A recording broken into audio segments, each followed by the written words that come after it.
Well, hello and good morning. So, a few of you locally here might know me. My name's Sandra Roberts. I'm an independent Stampin' Up demonstrator, and I've known Jane for quite a while. Before we moved here nearly 5 years ago, through seeing at events, shows, and things like that, craft things. So, Jane and I have been collaborating a little bit to help each other with feedback on Facebook Lives, on Zoom and things like that, because we're both in the same boat and not being able to do face-to-face classes.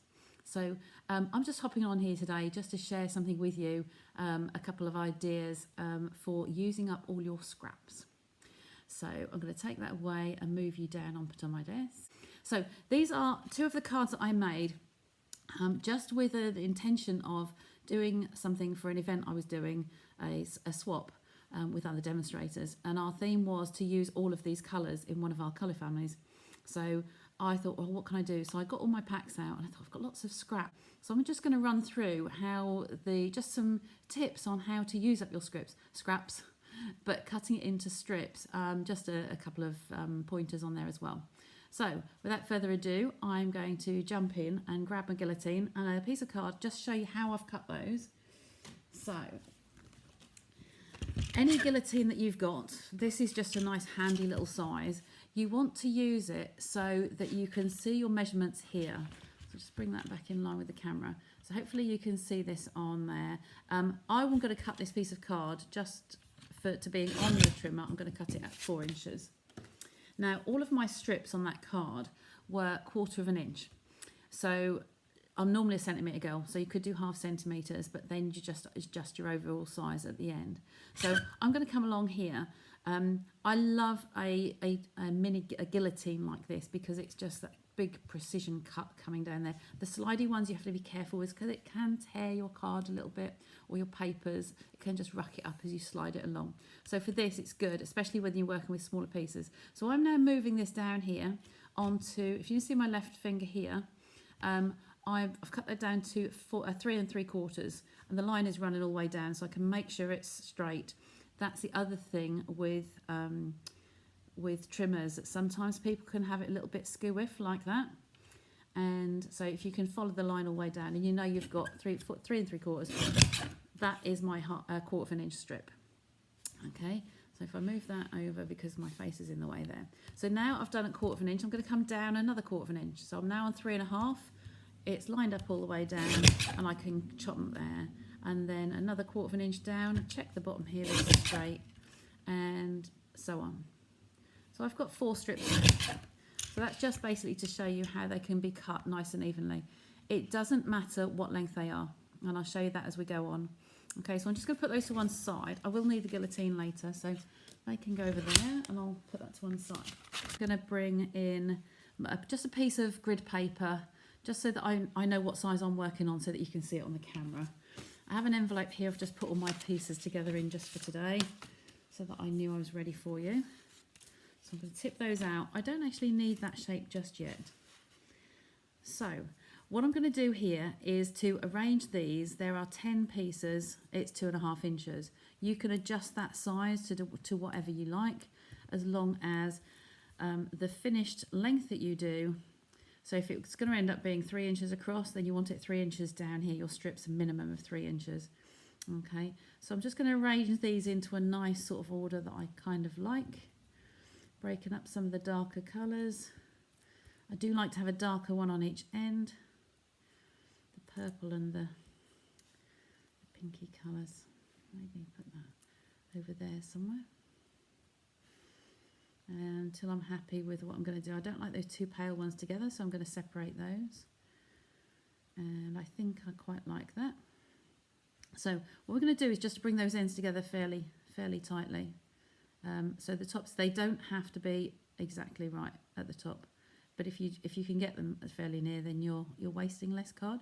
So there's my pieces at the top there. Because it's coloured on both sides, I don't really need to worry too much about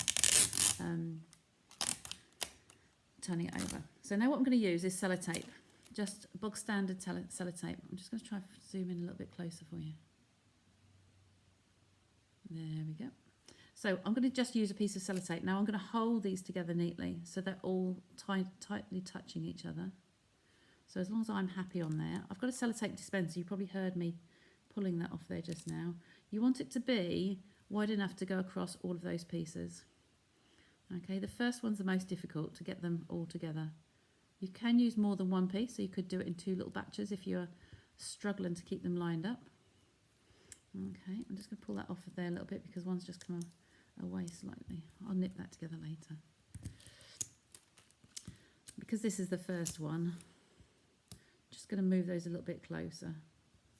Okay, so you could try and anchor this down on the page, or use double-sided tape onto the card. So, but the first one, once you've got those lined up, that's quite good. Okay, apart from that little tiny kink in the middle there, I'm happy with that. So there we have one set. So they are just all joined together. Okay, now I'm going to keep squeezing those together so that the pink one seems to want to go a little bit off stray there. So I will keep those together, and I'm just going to hold those and put another piece of sellotape across them. Like I said, the first one is the awkward one, just getting that first one down. Okay, and you've got another piece. Sellotape dispenser does help by far, because you haven't got to try and cut a piece off ready for you. You've just pull it off as you go. Okay, so this first one wants to slide out from the side a little bit, so I'm just going to put sellotape over there. And I like to go down right to the end here. That pink strip is just looking a little bit wayward. You're not going to see the back. The side that's touching the sellotape, you will not be seeing. So because it's an end piece, I'm just going to take that off and lie that on again. Okay, so there's sellotape most of the way down, but we have got some little pieces here. So if you can see at the bottom there, I'm going to take a smaller piece and a pair of scissors. I don't want it that fat, so I'm just going to slice that down the middle. And so I'm going to do these pieces as well. You will see why these last pieces, right to your shortest piece. Don't want to go any further than that. And then this is why I said you can use more than one piece of sellotape. And there we have it. There is our piece. So we are going to be using this side on here. So the first thing I'm going to do then is slice off these extra pieces of sellotape, just because they're sticky and they'll just get in your way. I haven't got too much on that side, so I'm quite happy with that. That's good. Don't need those anymore. So then we're going to grab the guillotine back. Because we've been fairly neat at the top here, it's going to be easy for me to straighten on that edge there and just trim off that little endy pieces. And I zoom back out again because I think you're getting a bit close there. That way in. Okay, give you a little bit more room to breathe. Okay, so then this way, as I said, they're 1/4 inch pieces. So 4 of those is 1 inch. 1, 2, 3, 4. 1, 2, 3, 4, the yellow. And then 1, 2, 3, 4, that's another inch. And then we've got 1/2 inch. So the whole thing should measure 2.5 inches, which it does. So then this way, I'm going to cut that to 2.5 inches as well. You want to make it a square. Now this piece is very, very valuable, and I'll come back to that later. So I'm going to park that in front of me and remember to come back and show you. So that is our little piece that is ready to work with. Okay. The end piece, if you have got any tiny little pieces of sellotape there, they do need to come off. So I'm just going to run the scissors down, make sure there's nothing on there at all. Okay, so there's our piece to work with. And this is going to go on a pre-cut square that I've cut for you. You'll be able to see it stand out a little bit better now. And I've pre-cut this, so that's going to stick onto there. Okay, so I'll grab my trusted glue. Just turn that over so I'll keep on the mat there. So just our tombos just literally just go around the edges. You've all got your own choices of glue that you like to use. So I just go around the edges, very, very economical, and pop that in the middle of my shape. Because it's a wet PVA glue, it's a really good quality one. It will actually let you just have a little bit of give with that, a little bit of slidey room, especially being on sellotape. Okay, now there is a tiniest little kink in the middle there where that turquoisey colour is. I can nip that one together, and there is our piece ready to play with. Okay, so if I take you back to the original card that I did here, see these were a bright set, so these were quite striking. I had to use just those colours. So that's what I did on that one. These are just some other pieces that I had that I'd cut into strips for you. So this is going to be now placed onto my card. On this card here, I die cut. If you've got a die cutting machine and some word dies, then you can cut any word out of here. If you can imagine, this card here was then the negative, so I used the negative. So imagine I've cut this out of here, out of the shape, but those little holes, those 5 little holes in there, had to be put back in this one. So if I bring that slowly up to the camera so I don't send you dizzy, you can imagine how those 5 little pieces had to get back in here in the right places, and especially when you had 2 that were on yellow and orange. One's a long thin and one's a short fat. So that was more complicated. So if you're an avid crafter and you do loads and you're happy with that for the effect, you can actually make 2 cards from one. What I've done since then when I've made some is actually die cut the word. So I've die cut this in black from a scrap of card, or to be economical, you could cut it from this layer underneath here. So you could cut that word out. No one's going to see it because you're not going to cut this out this time. Okay, you're just going to place one over the top. So I'm going to use a different word today. So I'm going to be using thanks. So that die cut there, instead of having happy, I'm going to do thanks. So I'm going to place that on there. So because I'm not cutting anything out, if you cut it from the back here before you started, nobody would see that because you're covering it up. Okay, so that's that one for you. I'll come back to that in a sec. So I'm going to map this onto my card. This is just a standard white card base. I've got a tent, so it's hinged at the top, and I'm going to use my glue just to go around the edge like so, and one dot in the middle. I do normally use my tweezers an awful lot. So I want that to be equal distance, sort of kind of top to bottom and to the sides.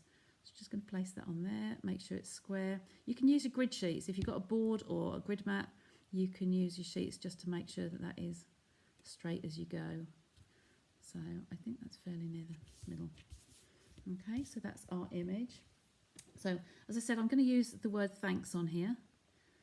So I'm going to adhere that on there just like so, or you could put it underneath. I'm trying to make use of that actual box.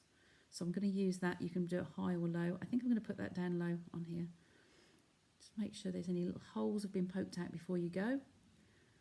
Okay, so I'm going to just grab my, my silicone mat, and that will just show you how to do that piece as well with your glue. So I have my silicone mat and my tweezers. So I'm going to lay this just to one side so that you can see both pieces. And I'll bring my silicone mat on here. Just some fluffy bits sticking on there. So what I'm going to do on here is make myself a little pool of my glue. Okay. And then I have a piece of cheap sponge. I buy the sponges 3 for £1. Because when they're glued up, you don't want to wash them, they won't wash out, so you just want to throw them away. So you want to be cheap and disposable. So this is my word that I'm going to stick on there. Now I'm going to use my tweezers and hold that in place, and then I'm going to dab this in here and get some glue on the end of my sponge. Now when I go over this, I haven't got loads and loads of glue. I've just got enough for what I need, and I will lift off my greeting. And that's just got a lovely quantity of glue on the back there. So I'll move that out of the way, out of your sight, and bring this back in. So I'm going to place this fairly near the bottom, like so. Okay, and dab that down. Okay. There we go, and there's our greeting. Okay, then so that's just using up your scraps. Now I'm just going to punch another couple of little flowers just to finish this card off.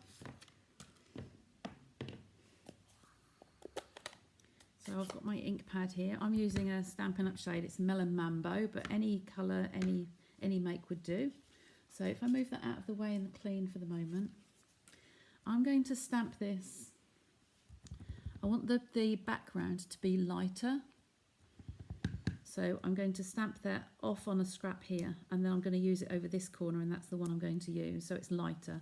I'm going to do the same again. Just get rid of the excess ink and have a lighter shade. Okay, so that's the solid image. Like I say, any flower would do this with this.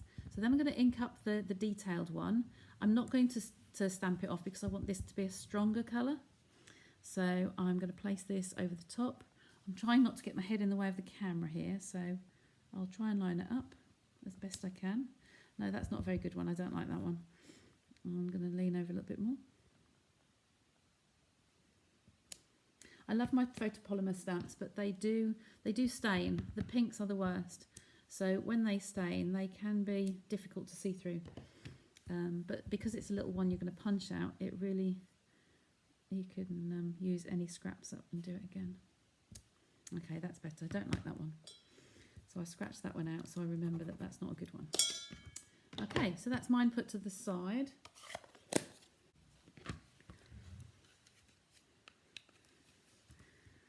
So this is the corresponding punch that goes with this one. So that's the one I'm going to use today. So we'll cut that one just from the back of the image and line that up and punch that out. That's one for our card. And then the second one, we will line it up and punch that out. Okay, so that's done. So bring my card back on. Now I like to just shape these slightly, and I use the palm of my hand. So I'm just going to run that in there and just press down in the middle and just shape that very slightly. Can you see how that's just curved in there? That's curved and that one's flat. So I'll do the same again. Use the big ball tool and then shape that in the middle like so. So that's that. So because I've got my silicone mat here, can you remember with the glue on the end there? All I'm going to do is dip the bottom in some glue and I place these just to the sides here. So one's there. The lid of my glue actually works on there just to hold that in place just for a few seconds. Sorry, I'm blocking the camera. So I'm just holding that in the middle until it sets, and the same with this one. Just touch it onto the glue. Okay, and I want this one to go slightly down there. And again, I'll just use the rounded end on here. The ball tool would work. Let's use the ball tool. Let's just use the ball tool in there. Okay, so there's our two images. Now for this one, I'm going to use some red rhinestones. They're not quite the same shade, but they go very, very nicely. Let's get the glue out of the way for you. That one from rolling. So I've got some rhinestones. I'm just going to lift off two of these here. Again, I use my tweezers. I just wriggle it around a little bit just to get it off, release it from the backing sheet, and pop one in the middle. Oh, it's turned over. It would because I'm recording. So there we go, there's one in the middle of that one. And wriggle another one and lift that off and put that in the middle of the other one. Okay. The only thing I'd say, I'm sure Jane will back me up on this one, I would use proper craft tweezers. I wouldn't use eyebrow tweezers. They just don't work. They're too short and stubby. They're very angular on the end. I like this one because it's got a hole here for like a drawing pin, so you can pierce your card. So that's another little tip. So these are my tweezers. If you, they're long handled. I like the hockey stick effect, I call it, because it's down and along, and that's good for picking things up flat on the table. Okay, so that's my tip for today. So there's my finished card. I'm going to take the mat away and bring back the other two from the other day. So here I had my positive and negative, and that's the new one I've done today. So it's just slightly different. Okay. Now, can you remember me saying about this little piece here was very important? So this strip here is not finished. You've got two ways of using this. So I'll just move on to those very, very quickly. I'll bring my trimmer back in, and I'm going to put it back in the little trimmer, and I'm going to cut off a small slice. So hold that very firmly with your guard and chomp. Okay, so this strip here is what I've used on this card. So this was, and I tucked it underneath a stamped, a die cut image or punched image, die cut or cut with the guillotine. So this is just tucked under the edges. So that's just leaving a little tiny bit showing. And it's really nice when it's done coordinated like this one, coordinated with your strip with where your colours came. So it's coming down, a bit of continuity in there. So I really like that idea. And then the other one I really want to show you. So that's another idea. And then the other one, I do have this stamp out on the table. So this one here with my Memento ink, I'm going to bring my mat back so you can see me working. Sorry about that, hope I wasn't making you dizzy. I'm going to use this upside down now because I have been doing some projects with an umbrella, and this is the top of my umbrella. So we're going to ink that up well, and I'm going to hope that this is going to go on here. Turn it upside down. I need the tip to be in the corner, so I will go this way on with it. Okay. And then, okay, so there's our image. And get rid of those pieces. So that on its own looks like you're going to fussy cut, but I've got another little tool for that. Just a sec, I'll bring that one on. I'm going to zoom you in a little bit more so you can see this way.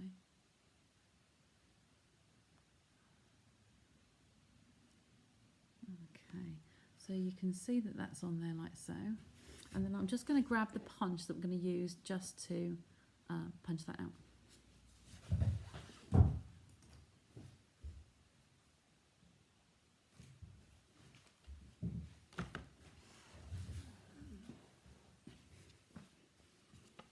And here is the corresponding punch. I'll try not to get the glare of onto the design. So we have the top, which is the umbrella.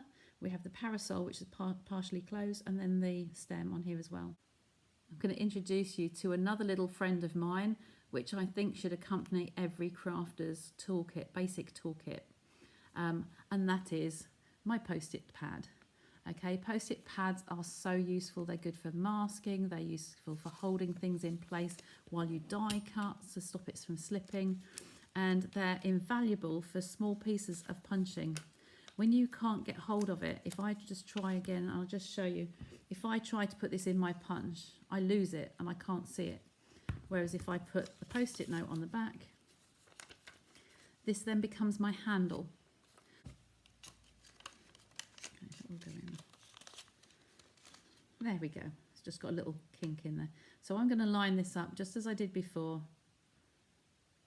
And I'm going to stamp that image, punch it out, and there is that is wasting now, so that can go in the bin. But so on the back here, we'll have the remains of where we were holding it. It's not really essential, but to save a ridge, I just peel that piece off, and there is our umbrella ready to go. Okay, so I will add that to a card, another card, and I will probably put the umbrella and then pop it's just missed off the pink piece, but I'll probably cut that off and have that corresponding underneath with a card similar to the one I've just shown you. So that would end up more like this one here with the strip underneath. Okay, so I hope if you like those ideas, I'll bring you back to me, and there we go. I'll bring you back to me, and I hope you've enjoyed those, and look forward to seeing if you like to create something similar, and pop it in the comments underneath this video. Like I say, Jane's invited me to do this for you. Look forward to seeing what you make with my scraps and help you get through, while we're all housebound at the moment, to get through and weed out some of your scraps and use them up and make some nice cards. Okay, thanks for watching.